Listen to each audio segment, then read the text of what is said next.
Oh, snap. Check out the countdown. Oh, snap. That means ropes is going down. Let's get it. Just let the ropes know, wrestling fans, if you're starving. Wednesday night, the ropes is cooking up. Now, the main dish is about an artist. Seen on AEW, WWE, the starving artist, Mike Magnum, talks it up on the ropes live. Now, trust me, you'll be starving for this episode. It's going down Wednesday Night Live with your boy Ty Asbury. Now, you got Off the Top Rope and Mike Magnum, two things that are good. Why?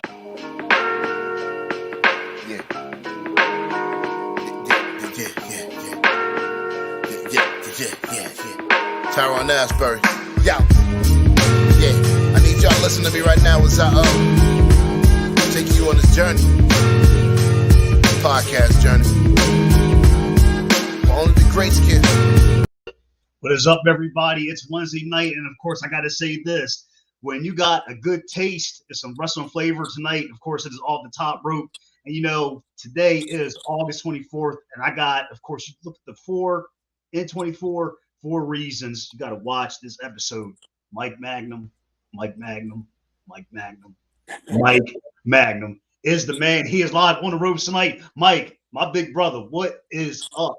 Oh man, everything's good, man. I'm just happy to be here and be a part of the show tonight, and looking forward to a good conversation about some wrestling, man. You know, I got to ask you, like, first and foremost, I mean, wrestling is what you do, and of course, you got some kind of like off time to talk to me and talk to everybody watching the show live right now. So, do you ever turn off wrestling, or it's kind of like in your mind, but you got, you know, duties as a husband and a father? Like, it's always like there because you maybe think about a match or a promo you want to say. So how does the starving artist, his mind work like that? Well, you know, some of the greatest minds in wrestling and people that I always looked up to for so long would always say that, you know, the best, most relatable character persona is an extension of yourself. Just you with the volume turned up a little bit. And it took me a while to really even, you know, a lot of us don't even know who we are sometimes. And it took me a while, you know, to really come into my own in the last 16 years and figure out what I could portray as who I am in a wrestling character. And when I came up with the starving artist persona, it was really, you know, my wife and I talking, and it was actually during the pandemic, all these years in, you know, after playing around with different kind of characters and things like that, we were looking around at the way everything was in the world and how we were all missing our craft or missing our life or missing our, you know, releases that we would have or whatever the case may be. And she just said, you know, we're like a bunch of starving artists. And when she said that, I kind of was like, huh, you know, I definitely feel that way about wrestling and not being able to do it or, you know, the whole idea of it being up in the air with this pandemic. So that was where it came to fruition for me. And then that's really because that's how I am. So to answer your question, that's how I am. I am the type that it's always on my mind. It's always flowing through me. It's always been in there, whether it's like you said, a match, thinking of a promo, or, you know, just wanting to watch it and study it and fall into it for the reasons that we all fell into it, to get that childlike eyes back on it again, to, you know, relive those moments and try to see how we can recreate them in a way that'll elevate not just the character, but whatever company I'm in or whatever, you know, the situation may be, to keep it going and to make it the longevity it's had, to just keep it going and be a part of that wheel, even if just for a match or two. So it's kind of always in there, and there's always something that I'm thinking about or doing. I mean, yeah, I have my responsibilities as a father and a husband. But you know, when you have people that love you and people that support you, it's easy to have your dreams and your, I guess, real life mesh, because dreams are real life. It's just a matter of how hard you're willing to work to make them, you know, come out of you and be a part of you and to be something tangible. But yeah, man, I mean, because that's what I am. It's all about living the dream. So that's the long answer. The short answer is I'm always thinking about it, man. It's always on my mind. There's always something to do with it. And I'm just so grateful to even have a dream. you know? My man, because you said, people, if you want to live a dream, it's all about going out there and grabbing it and doing it. And unfortunately I'm sure everybody who's a wrestling fan would love to get in the ring, but it's not an easy business and not everybody can get into it. So it's like those special, it's like the people like yourself, you're in it. And, I guess outside the ring, no matter what you want to do in life, go for it and do it. But unfortunately for you, Mike, I mean, you're living the big dream. I mean, and that's why you're here tonight is to talk about your dreams and everything. I want to say too, man, your story kind of relates to Stone Cold's because his wife, gave him the name Drink Your Tea for your Stone Cold, and your wife helped you. So you guys got the bald heads, so you kind of got the thing going on there. So I appreciate it. And he's one of my favorites, like so many, I mean, he was somebody that I studied for so long. And it's funny you say that because I've thought of that too. It's hit me too. And that same thing you just said. So that is kind of funny how life imitates art in that way, Now, when you and your wife were like, throwing whatever at the wall, see what sticks. And in terms of defining your name, did you throw a name by her and she was like, baby, that's not going to work? Did you throw some names to her? And like in the sense of like, you mean like Mike Magnum or? Yeah. Well, Mike Magnum has been since 2006 when I started. I've always been Mike Magnum. Yeah. When I was younger and I first got started, I knew that I wanted my first name to be the same because I never thought I'd be able to get used to answering to a different first name. Yeah. And I always liked Triple H. He was one of my favorites. And I liked the idea of matching initials, Yeah. So I was in the gym working out before my first match. I had to come up with a name. I had Mike, and I'm in between sets and I sit up in the bar on the bench that I'm sitting on working out on says Magnum Fitness Systems. And I was like, hey, Mike Magnum, that's pretty cool. And I pitched that to the promoter that I had the first match with, and he was like, oh, cool, that works, whatever. And that's been it ever since. Man, it's just like the little things, the wife helping you, the weights, and you like, oh, Magnum, right on the weights there. Like you said, it's just little things that create, art. And, like I said, you are a starving artist. So it all kind of has come together. And, Mike, when I researched you, man, and been checking out everything you do, man, you've been doing this for at least 16 years, man. And dude, time flies by. And do you ever wake up every day and just does it hit you damn, I've been doing it for 16 years. I can't believe it. Oh yeah, man. It's something I think about all the time. And I always try to start my day, and sometimes I tweet it out, but, I always try to remind myself every day it's a little thing I always put out there, live today so that if tomorrow comes, you're ready. And if it doesn't, you're satisfied.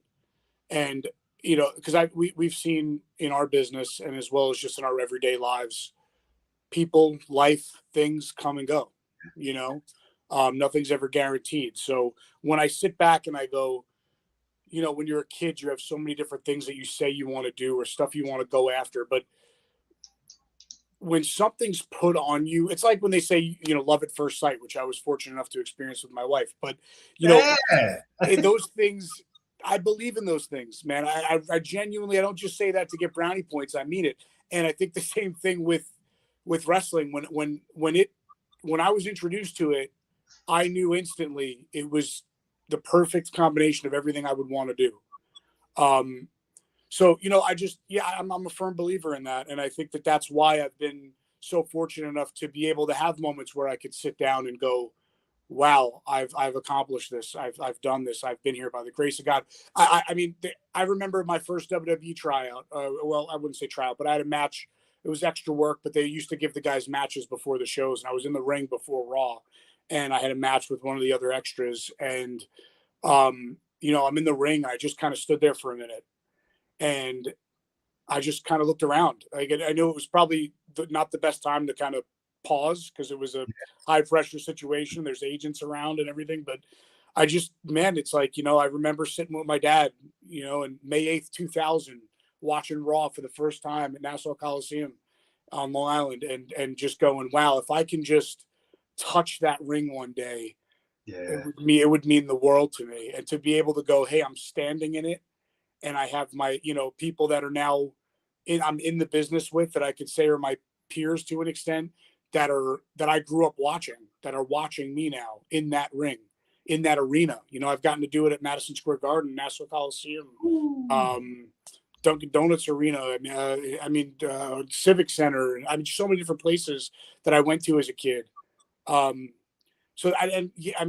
definitely, I don't say that to be boastful. I just say it to say that it's not about me. It's just that if you have a dream, believe in it, you know, because if somebody like me can be able to say I did those things, anybody can, you know, and that's part of my realization sometimes when I do sit there and let, like you said, let these 16 years soak in of wrestling guys like Abyss and being managed by Vicky Guerrero and just, you know, when you sit there and think of the fact that I could say those things, it's not from a heart of arrogance or pride. Yeah, I'm proud of what I've done, but it's like I put it out there, A, to believe that I actually did it, and B, that if I can, that literally means anybody else in the world can, because I'm no different than anyone else. You know, Mike, when you say, like I said, you're living a dream. Like I said, I mean, first I got to say, man, you was on Love at First Sight, and when you said that, I'm like, go boy, excuse me, but that's a compliment. Like I said, man, you got like a buffet of things, man. You've done this, that, taste that, and that, everything. And besides the fact, man, like I said, even being managed for a little bit, like you said, by Vicky Guerrero, man, and like the list goes on, which when you're in wrestling and you've done so much, as many things as you have done, I guess it'd be fair to say, like, you get hungry in wrestling, like you want more, because like you're like, does that happen? Like, I want more, because you just get a taste of it so much.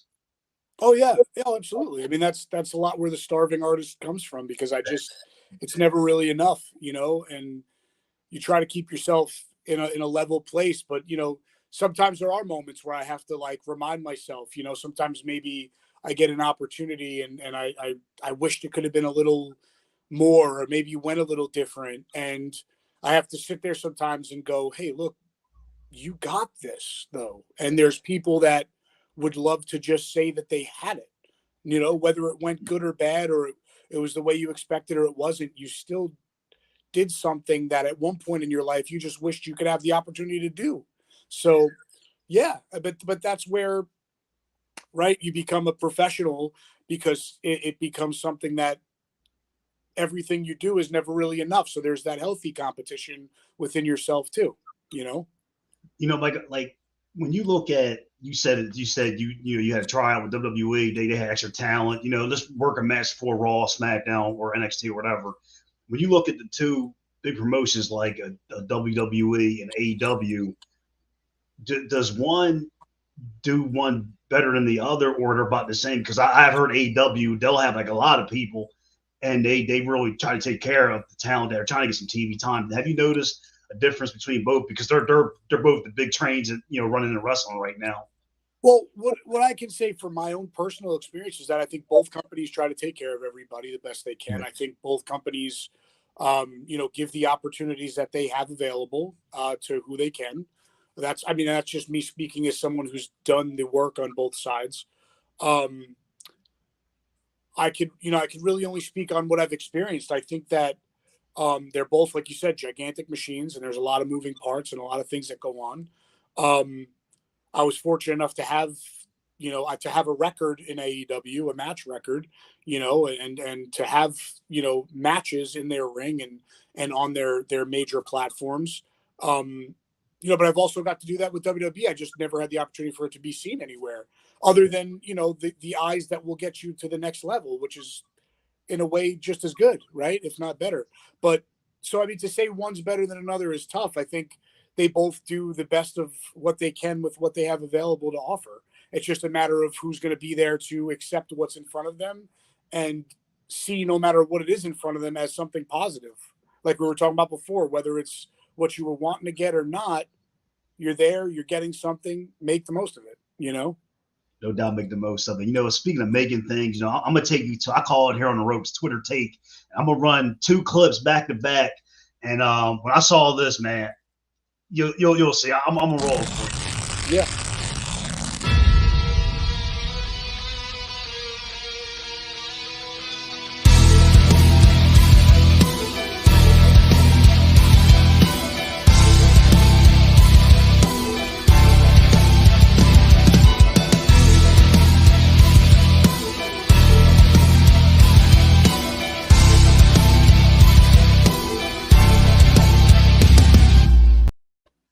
wanted to show that clip because, and shout out to Justin Call for hooking you up with that video. When you first saw that and he sent that to you, like, how was your body feeling? Because like that represents you, like that's what, like, pretty much that's like your dress rehearsal being presented to the fans. When you first saw that, dude, like how I know you was like pumped up when you saw that. I love the smile and that, by the way, when the lights is like flickering behind you. Thank you, man. No, actually, so Justin Call did the song for me. He's the one who's performing that song. I actually put that video together. I took a little montage of all the different things I had done to put the highlight reel together. But I mean, gosh, the fact that's another part of the art for me that gets in my head. I enjoy putting those kinds of clips and things together and being able to self-promote in that way also. But Justin and the Downstate, they were kind enough to do that song for me. And I just, man, that to me, it was one of those moments where, yeah, like you said, how did your body feel? I was definitely pumped and excited and but I was also very humbled and grateful because, gosh, during the pandemic, when we came up with this character, my wife and I, like, it was an idea that we thought would be cool. And I had no idea it would be seen on AEW and would get, the platform for me to be able to become verified on social media, to be able to have connections with people that I have now, or to be able to reach out to somebody like Justin and have Justin and the band reach out and follow me, and we could talk wrestling and create a relationship. And so I'm a man of faith, and I just credit that to God being, so faithful and loyal to giving us a dream and seeing it through to the end if we're faithful on our side to the best we can. And I think moments like that, like having a major band that does, Cody Rhodes' theme and so many other people's themes, to do one for me, it brought me that excitement and that pumped up, but it really brought me to another level of, just getting on my knees and being grateful to the one I believe made it all possible too. Dude, I'm telling you, if I saw that video and if I was a promoter, I'd book you, like, no doubt. Like I said, that's why I wanted to show that clip to really give you a ropes round of applause for that, because, like I said, when you did yourself, Justin hooked it up, and like I said, and like that right there, I think probably, Tony Khan, TK probably saw that, and really, really, really cool stuff, man. That's why I wanted to show it to everybody on the show here on Off the Top Rope. And Twitter Take Part 2, I'm gonna throw another one because I saw this too. I was like, I'm impressed by this too. It has me starving. Let's roll it. Now, like I said, these images, from then until now, like, how have they helped you, like, as far as promoting you to the wrestling world? Because promoters, they see stuff like this and they're like, yeah, we want to bring this guy in. So, like, I'm sure these images, and like I said, of course, 491 days and captivity, baby. But like, you got to be blessed to see these. And I love the one with all the scratch marks. I guess I take this all the people you beaten up. And Mike, dude, I just loved it. I mean, like, when you see these, you probably know, like, this is good for me to get myself out there to promoters. I would think that's the case. Yeah, I mean, it's just fun things that are a part of, what I feel like the starving artist is feeling at the moment. You know what I mean? And from the character standpoint, which is at times not very far off from me, or how I'm feeling, those kinds of, like, creative images are just ways to put my art and my emotions out for the character and for the audience and for hopefully whoever's seeing it to kind of understand and maybe relate in their own way if they're feeling like they're in some kind of, creative captivity or something like that, 491 days, man. I'd say 491 days beating people up. And dude, like I said, I love that scratch off thing. I don't think that's what it's called, but I was like, man.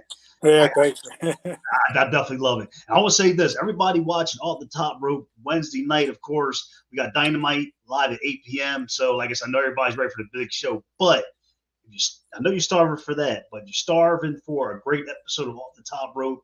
Watch live right now, because, like I said, my boy right here, he knows what's like to step into an AEW ring. Mike Magnum, he is on the ropes tonight. Send a comment, ask him a question, anything. I'll be glad to read it on the air live here on Off the Top Rope Wednesday night. Now, Mike, you of course no stranger to New York. First, I want to ask you because if you ever come across it, we talk about food a lot here on the ropes.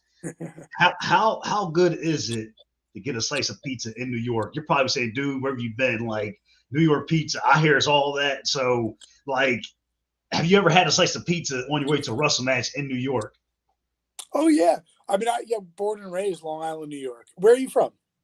I'm from suburbs outside of Philly. I'm in New Okay, York. I'm like in the mountains of New York. So I'm like 3 hours okay. outside of New York City. But I've heard people probably watching the show now probably saying, dude, Ty, what rock are you under? New Yeah, York. no, it's great. Yeah, yeah. Now, of course, speaking of New York, you know New York Wrestling Connection quite well. I've Yep. seen their stuff, and I like what they they put out. You know, I watch clips and everything. Now, when you look at them, how have they helped you in your career? Because I think every promotion is a stepping stone to helping out a wrestler on their journey. And how has the connection from them helped out the starving artist? Oh, tremendously. They gave me a home when I didn't have one. Um, Shane and the guys over there at NYWC are phenomenal. Like I said, I came up trained by a couple of guys who, um, you know, it was just not the best situation. They weren't really. Yeah, I was very green. They didn't have the experience that they claim to have, and taught me a lot of things that even still to this day, it's hard once you drill them into you and you're learning that you can't really. It's tough to shake them. That Yeah, I'm still trying to shake. Just little technical things in the ring that are basics that you learn, and that's where I went to learn those basics. And then after I kind of realized and got smartened up and started traveling, getting booked, and realizing that I wasn't really learning the right things from these people that were supposed to be my trainers. So I kind of just branched out and started learning myself until thankfully Glacier Ray Lloyd took me under his yeah, wing and exactly. really, he started training me in a lot of the right ways of the things that you can't. It's tough to learn without having the type of experience, knowledge, and willing to share the knowledge that somebody like a Glacier would have. And him taking me under his wing, and then NYWC giving me a home to be able to go and train and bump around. That I get to meet some great guys through there, like Rex Lawless. And a lot of great NYWC talent. But NYWC has helped me tremendously, and I'm very grateful for the fact that I can have a place that I could say if someone were to ask, "Where's your home base?"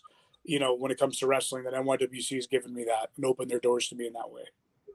Got the connection with the New York style, baby. Like I said, Yeah. shout out to the connection for hooking up, Mike Magnum and helping him out. And Mike, it's crazy that, and I've heard stories that I don't know how people can pretty much pretty much, excuse my my language. We always cuss on the ropes, but you know, F people by saying, hey, oh yeah, we're 100% good trainers, and then you train somebody, which you can get them hurt. Number one, and I can't believe you told me a story that there were people that were doing that to you. Like you're supposed to be a trainer, but you got somebody's live in your hand. Mhm. It's just like I still can't believe as long as wrestling has been in existence, people have been doing that shit. Well, unfortunately, in the wrestling world, like in the real world, there's just some people that are not. They don't have the best intentions, and people that are just their pride or ego might be a little bit more important than doing right or whatever the case may be, and that's just the way that unfortunately was. But hey, it was a learning experience. I was able to figure out, when you're learning, it's good to learn what's wrong and what's not the right way of things, as it is to learn the right way of things. And when you learn the right way, you realize why the wrong way was so the wrong way. But thankfully it was never anything that had resulted in getting me or anybody else hurt. But yeah, I mean, it does stink, but it's the way of the world at some points, unfortunately. But you live and you learn.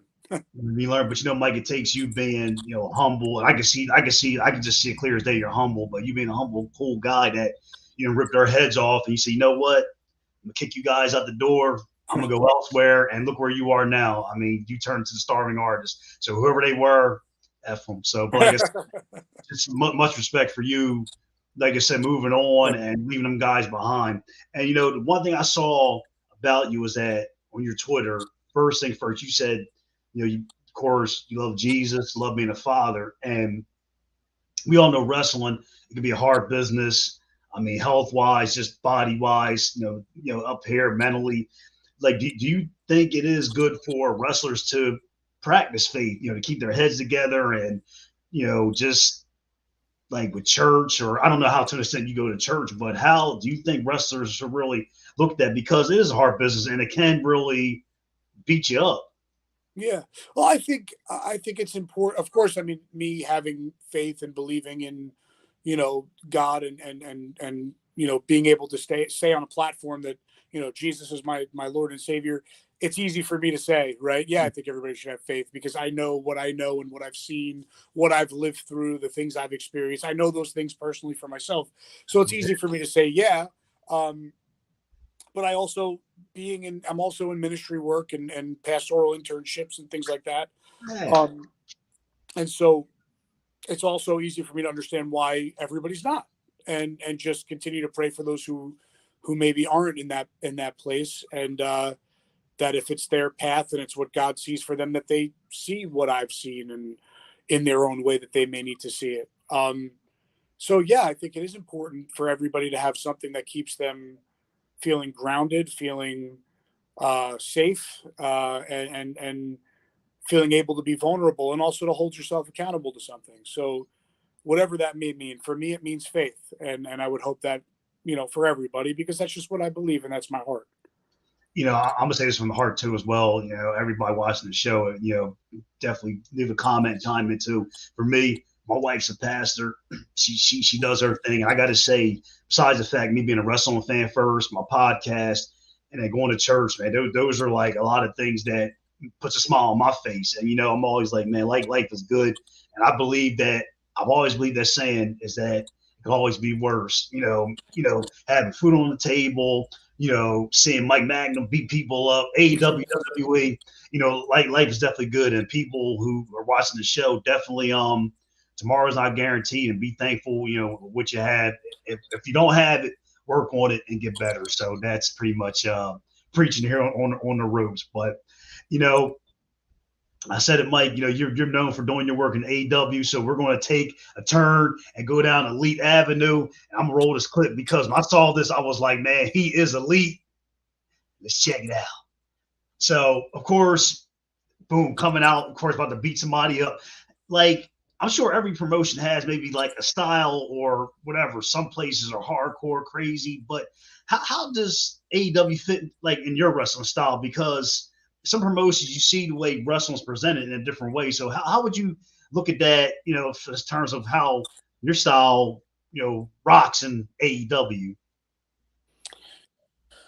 I think my style is something that has, like everybody else's, grown with time, and ability to know your strengths as well as your weaknesses. And I think that, what I have to bring to the table, be it in AEW or anywhere else, would just be to have that, not just the experience and knowledge that I've been fortunate enough to have, but also the fact that there's a willingness there, even in the ring with my opponent, to learn off of them, to kind of feel them out, see where they're at. I think that's a part of the art of what, I have, is that I can have the ability to kind of learn as I go from another person and their style, and do the best I can to mesh it to mine. And which overall is what we're doing, besides making sure we're all entertained, safe, and happy with what we're doing. Oh, man. That clip I just saw, man, as tall as you are, you did a freaking drop kick with both legs in the air, and you bounced back up on your feet like it was nothing. I was like, damn, like, man, that's smooth. Hey, I man. also do a mean frog splash. Man, like, I've seen talent doing the frog splash, and like that's do you feel that's the one move that it seems, and you can say I'm right or wrong, it seems like the move, if not done right, it can go horribly wrong because it's the knees and everything. And like, I seen you do the frog splash, and man, like I said, you ain't a little dude, man. And like I do, like, my man, I was like, that is cool. And one thing about your generation of wrestling, I know you've been watching wrestling like forever, like we all have, and it seems like guys back then they couldn't do the stuff back then that you guys are doing now. I mean, because you're doing drop kicks. I mean, you got all the big guys. Look at Luchasaurus. I mean, Brian Cage. I mean, the list goes on and on and on. Wardlow. I mean, he's you guys. You guys are sick, man. Like all you big guys.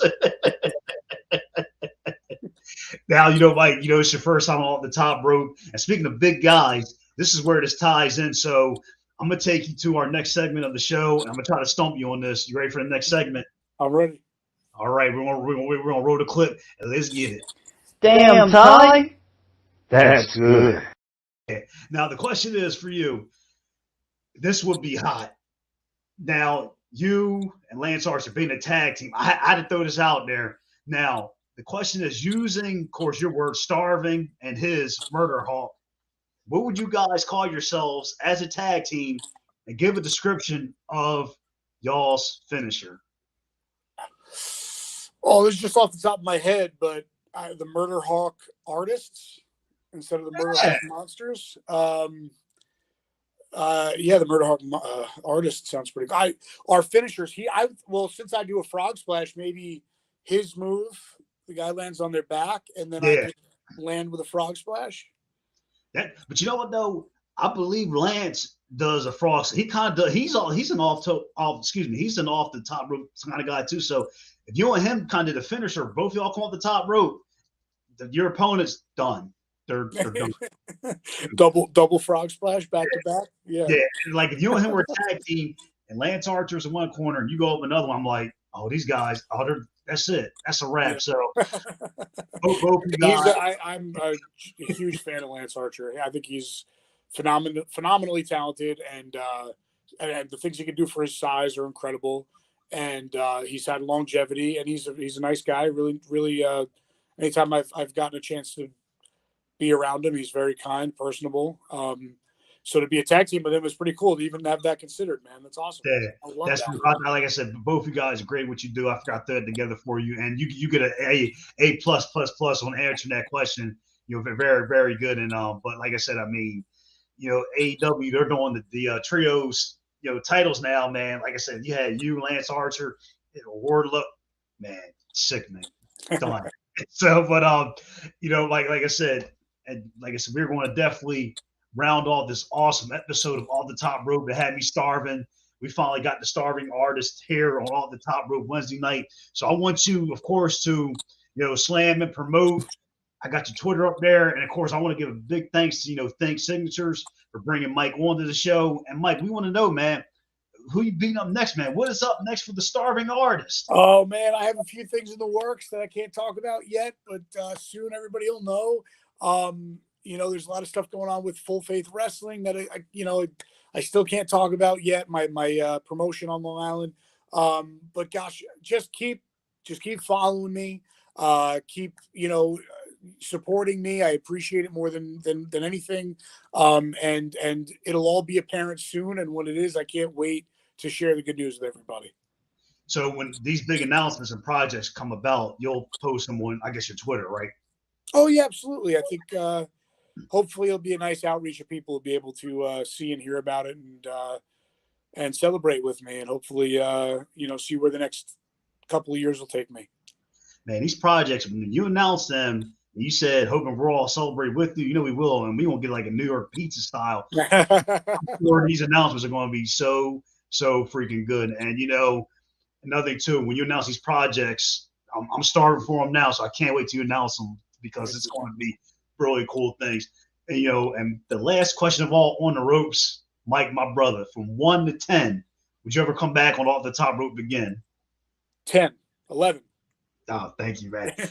I really appreciate that. And I want to say first and foremost, man, thank you for coming on the show. God bless, stay healthy, be safe, man. And like I said, I'll be looking forward to seeing your projects, post on your Twitter page. And hey, man, you always got a home on the ropes. And thank you, my brother. Thank you, man. Thanks for having me. God bless you and your family. And I appreciate the opportunity. Off the top rope, you've been starving for it all week. You just got him. The starving artist, the one, the only Mike Magnum, was your guest from Off the Top Rope. I'm your boy Ty Asbury. Of course, Dynamite tonight. But first, watch this episode of Off the Top Rope with Mike Magnum. Everybody, have a great night. Mike, God bless, my man. Thank you. We're out of here. Peace out. Yeah.